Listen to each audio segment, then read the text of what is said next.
Hello बच्चों, ये video उन बच्चों के लिए है जो लोग नवोदय की तैयारी कर रहे हैं।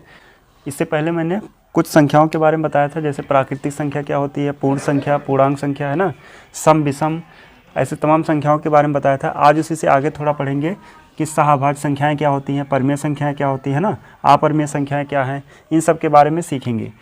तो सहअभाज्य संख्याओं को अगर हम परिभाषित करें तो कह सकते हैं कि दो या दो से अधिक संख्याएं जिनका HCF 1 हो, यानी उभयनिष्ठ गुणनखंड जो है वो 1 हो। जैसे मान लो हमने एग्जांपल लिया, एक नंबर है 5 और एक 6 है ना। अब इन दो नंबर्स में देखें तो उभयनिष्ठ क्या मिलेगा, तो आप कहेंगे इसमें इन दोनों में उभयनिष्ठ जो है वो 1 है। तो ऐसी दो संख्याएं जिनमें केवल एक ही उभयनिष्ठ हो उसको हम कहेंगे वो सहअभाज्य संख्याएँ हैं, यानी ये दो संख्याएँ सहअभाज्य हैं। ऐसे ही दूसरा नंबर लेते हैं, मान लो 4 है, 5 है, 7 है ना। इन दो नंबर्स को या इन तीन नंबर्स को देखेंगे तो हम इनमें भी देखें तो कॉमन जो है वो केवल 1 है ना। कॉमन का मतलब ये हो रहा है, जैसे देखो अगर हम बात करें 4 और 6 तो इन दोनों में हम कहेंगे कि इसका फैक्टर अगर करें हम तो 2 और 2 का गुणा लिख सकते हैं ना। और ऐसे ही अगर हम 6 का करें तो 2 और 3 लिख सकते हैं। तो इनमें जो हाईएस्ट कॉमन फैक्टर है HCF इन दोनों का है वो क्या है, 2 है। तो इन दो नंबर्स को हम सहअभाज्य संख्या नहीं कहेंगे। समझ पाए? क्यों नहीं कहेंगे? क्योंकि इन दोनों का जो HCF है वो 2 है। और यहाँ पे हमने क्या कहा है कि ऐसी दो संख्याएं जिनका HCF 1 होगा तो हम उसको को-प्राइम नंबर्स कहेंगे। समझ पाए होगे? अब ऐसे दूसरा नंबर मान लो 9 है और 8 है ना। इन दो नंबर्स को देखा जाए तो इन दोनों नंबर्स का HCF 1 है, क्योंकि देखो 9 को हम 3 × 3 लिख सकते हैं, और ऐसे ही हम 8 को देखें तो 2 × 2 है ना। तो इस प्रकार देखें तो इन दोनों में कॉमन क्या दिख रहा है, तो यहाँ पे 3 3 है, यहाँ 2 2 है ना। कोई चीज़ नहीं कॉमन है, लेकिन हम अगर एक ऐसे यहाँ लिख दें, एक यहाँ भी लिख दें, तो ये तो दोनों में लिखा जा सकता है ना। तो इन दोनों का भी HCF क्या है, 1 है। इसीलिए 9 और 8 भी क्या है, सहअभाज्य संख्याएँ हैं। समझ पाए? तो ये क्लियर हो गया होगा। अब बात करेंगे हम परिमेय संख्याएँ क्या होती हैं। परिमेय संख्याएँ वो होती हैं जिनको हम P/Q के रूप में लिख सकें। ऐसी कोई भी संख्या जिसको हम P/Q में लिख पाएंगे तो उसको हम कहेंगे परिमेय संख्या है, जहाँ पे Q ≠ 0 है। इसका मतलब ये हुआ कि Q जो है, मतलब इसका डिनोमिनेटर जो है कभी 0 नहीं होगा।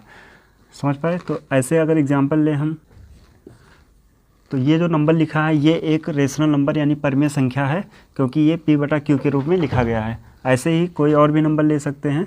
मान लो हमने 1 लिखा और यहाँ पे 5 लिख दिया, 1/5 ये भी क्या है, एक रेशनल नंबर है। इसको भी हमने P/Q के रूप में लिखा है। अब अगर इसमें पूछा जाए कि जो हमने इससे पहले वाले वीडियो में पढ़ा है कि क्या सभी पूर्ण संख्याएं, जो पूर्ण संख्याएं होती हैं, क्या वह सभी पूर्ण संख्याएं परिमेय संख्याएं हैं।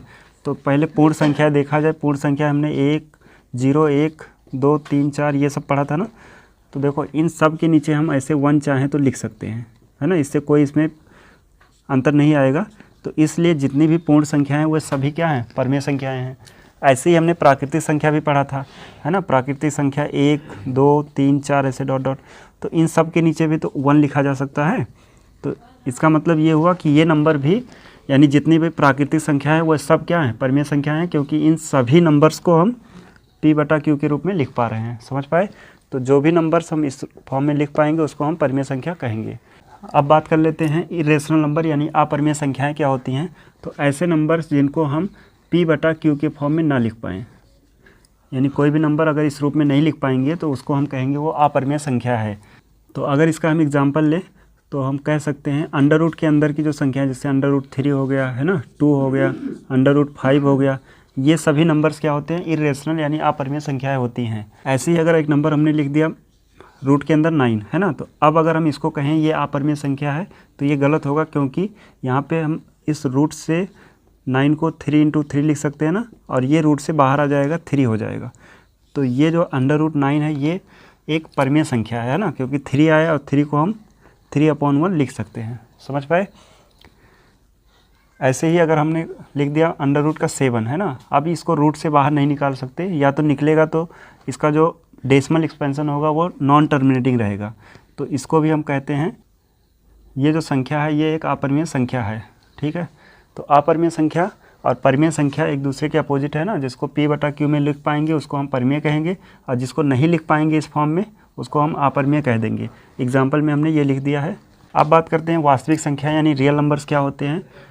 तो इसमें कहेंगे वह सभी संख्याएं जो कि परमीय हैं या अपरमीय हैं, उन सभी को हम क्या कहेंगे, वास्तविक संख्याएं कहेंगे।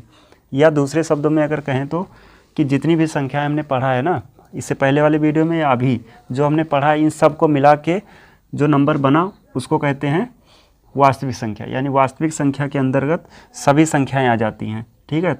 वो चाहे परमीय संख्या हो, चाहे इस तरह का कोई नेचुरल नंबर हो, है ना, या माइनस में इंटीजर नंबर हो, या इर्रेशनल नंबर अपरमीय संख्या हो ना, इन सब को मिला के क्या कहते हैं, वास्तविक संख्या।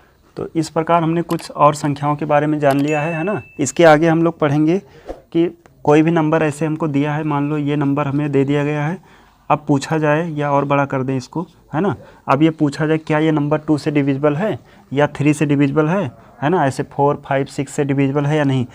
तो अगर ऐसा क्वेश्चन पूछा जाए तो हम इसको देख के बता सकें हाँ ये नंबर 2 से डिविजिबल है या नहीं है ना, कह सकें। तो उसके लिए अब हम लोग पढ़ेंगे विभाज्यता का नियम, या कि टेस्ट ऑफ डिविजिबिलिटी, है ना।